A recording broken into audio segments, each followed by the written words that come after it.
my name is Rose. Have you ever received an email saying, urgent, reply now? This is going to be the new type of scam that is coming very popular. I'm currently a student here at Our Lady of the Lake, and I'm studying computer information system and security. You might be asking, what is this scam called? It's actually called phishing.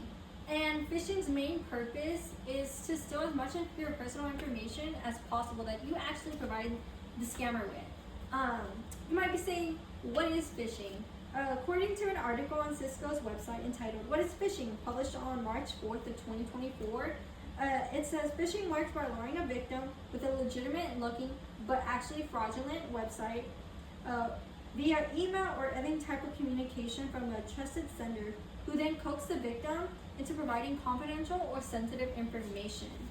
They do this with any mean types of possible. They'll do anything by installing fear or telling you that your license is going to be revoked, for example, just to get you to click on those links.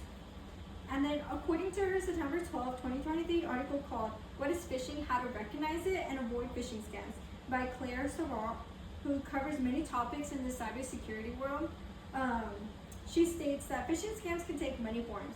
The type of individual attack ultimately depends on the phisher, who they target, the communication platform they use, and their end goal. I've learned after reading the article the most common type are going to be email, pop-up, and snitching. When you're seeing email phishing, it's often going to require you to respond with urgency. They then request personal information. They have a lot of poor grammar errors and a lot of spelling errors, and they'll have generic greetings like "Dear Customer," and then they'll have you click on attachment or links. A great example of this is when it says to log in. When you log in, it's actually taking you to a fake PayPal account, where then they have you type in your username and password, and what you think is the legitimate website isn't. And then they're stealing that personal information that you then typed, and it's just going to say error is not working, when in reality that's not the true website. Next, we're going to have pop-up phishing. They trick people into installing malware that can be very damaging to their computer or phone. They install things like fake website alerts, fake prizes and giveaways, and they impersonate tech support companies, which happens a lot, especially to the older generation. They require you to download applications via link. Good example of this is this pop-up where it says, are you tired of pop-ups? And then click this link here to download this ad W Cleaner, which then, if you click on that link, it's actually a malicious malware that gets installed onto your computer that you now allowed in, and they can steal any type of information or data that you have used on that computer. Next, we're going to have snitching. This is the most common and the most annoying thing that we see today. It comes in the form of text messages, and they normally come from an unknown phone number. And these unknown phone numbers are telling you that your mail has been locked, you have to pay a tow, and they tell you just click on this link down below. And when you click on the link down below, they'll just say, okay, if your package has been lost, if you click on this link and pay the small fee, we'll redirect you. Or even they install fear, because I actually received this one where it says told, pay now to avoid your fine and keep your license. And then they give you a link. And if you look actually online, that's not the proper link.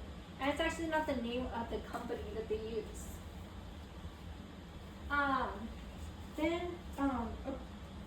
Phishing happens to most people depending on their state. So this happens because if you live like in a rural area, you're most likely to be vulnerable.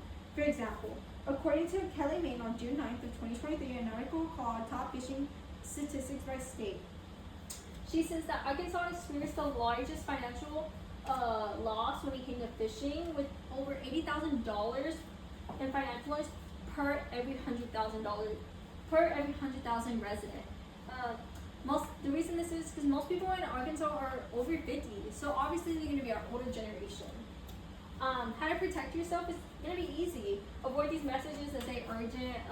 Look at the email address. Make sure there's no spelling errors, as that's the most common. And then never open any attachments or links. What to do when you encounter these scams so that you no longer see them or can avoid them. It's going to be report the email to your providers such as Outlook. They have a great way of doing that.